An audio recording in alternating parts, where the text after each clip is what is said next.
Africa's great wealth from diamonds, gold, and oil is not shared equally among the people.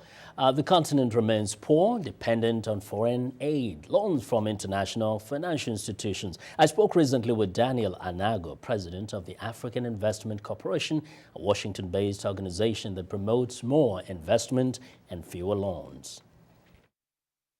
This approach creates more of a self-reliance.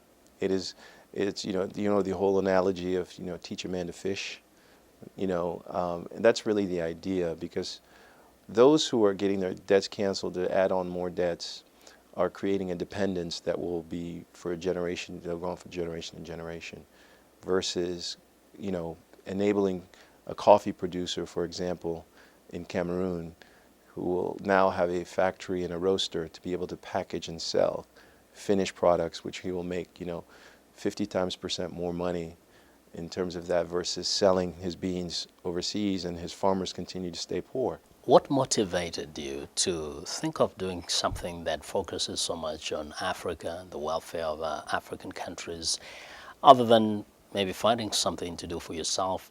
After all, you live in the U.S. and have a good time.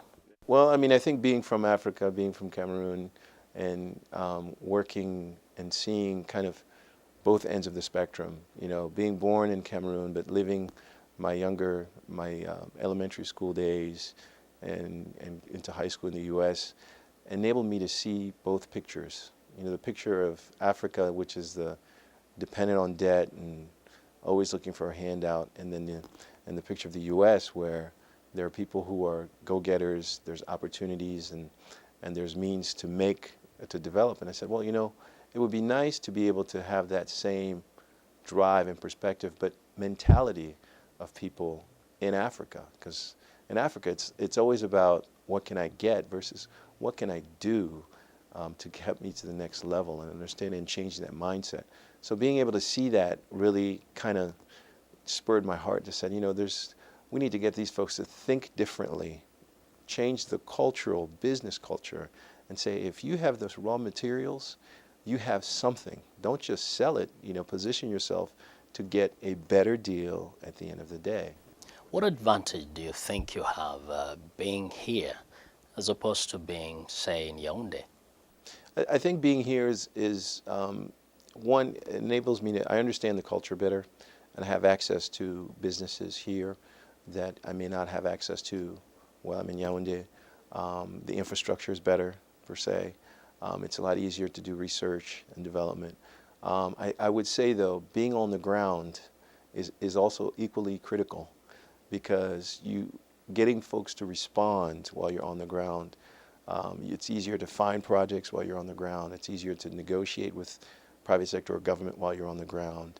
So there's benefits and there's deficits as well, but I think the benefit is really understanding and having access to information, business, finance, companies here to enable them to, push and go out there. What do you think those in Africa need to know about the role you're playing as an African in the diaspora, advancing the cause of the continent? I think something that's very important is that we can help them with their projects. A lot of times we get, and we've talked about this, and where you find the African businesses and even governments will tend to look at your services as less important as those that are offered by maybe an American company or a bigger company, just because you are from there. And the expectation is, since you are from there, you will do them a favor. I think the biggest advantage that we have here in the diaspora is the ability and the culture to understand how to do business with government and the patience that it needs to do business, and to be able to articulate that to our companies here in the United States.